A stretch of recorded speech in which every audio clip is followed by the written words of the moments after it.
Hello and welcome to this week's edition of DIA News, your weekly roundup of news and views from the UK's largest professional body for driver and rider trainers, Driving Instructors Association. I'm your host and DIA's Chief Executive, Carly Brookfield. Let's look at what's been happening in our world this week. We finally received a response from Transport Minister Simon Lightwood on our report highlighting serious concerns with the booking system consultation and resulting changes. We'll publish the full letter in our next member update, but overall we're underwhelmed and disappointed with the response. Our concern now is that the Minister isn't perhaps as aware of the negative impacts of the booking system changes as he should be, nor does he seem to recognise or want to recognise how flawed the consultation itself was. I've written back to him highlighting these concerns, but also asking him to commit to a thorough review of the changes over time. I've also asked that he considers at least allowing ADIs access to the OBS to view test availability so they can better advise and support their pupils. And why not? Bots are clearly still gaining access to that information and attempting to monetize that data. At least an ADI would be accessing this data as a regulated professional who is fully identifiable, able to be monitored, and sanctionable if there is any wrongdoing. More changes to the booking system have been implemented this week. From the 9th of June, a driving test booking can only be moved to one of the 3 nearest test centres to where it's currently booked. This is the remaining change DVSA committed to make by the end of spring 2026. This latest changes follows changes on the 31st of March, limiting test changes to 2 per booking, and as of the 12th of May, only learners can book, change or cancel their own test.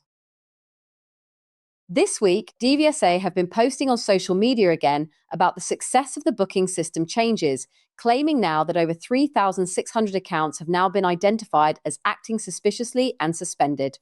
But the fact remains that over 3,600 third parties, the ones these measures were supposed to stop getting into the system in the first place, have still managed to create those accounts and get into the OBS. So I wouldn't be giving your cybersecurity team a pay rise just yet.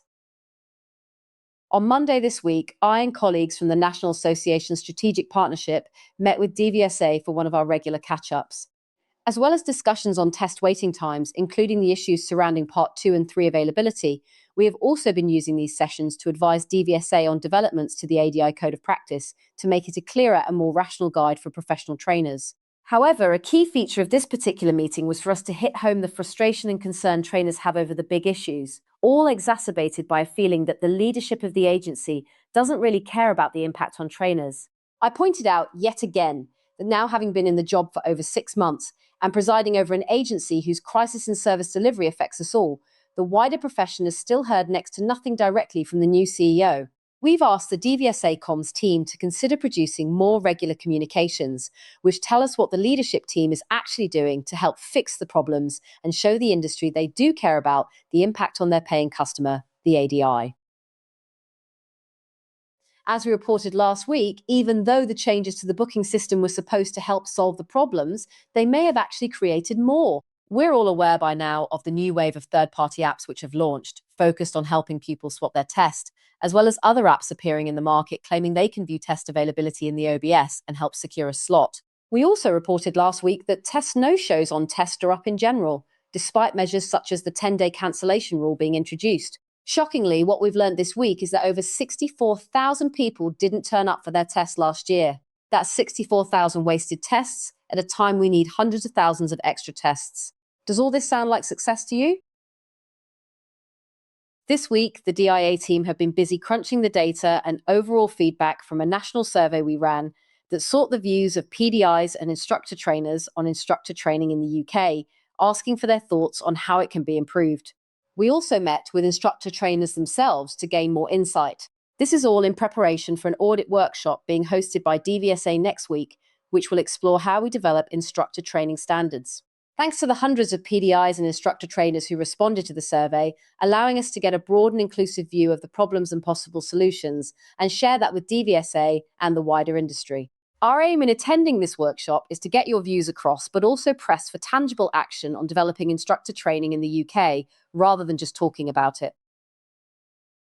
More news now on the story we reported on last week, looking at the increasing number of pupils using trainers as a hire car for a test slot.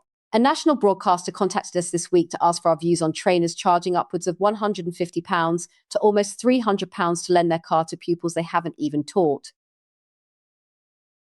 and removing their badges from the car when they do this so they're not identified for putting up a potentially risky pupil and having that on their tip profile. We gave the reporter our views on this particular practice. Let us know yours. Want to make sure you receive the latest news from DIA and our industry.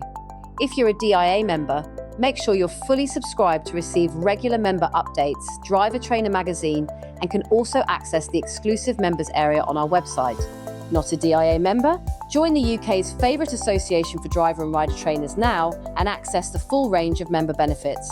Or if you simply want to access the industry's most popular news channel, join over 35,000 subscribers and sign up to Driver Trainer online for free now.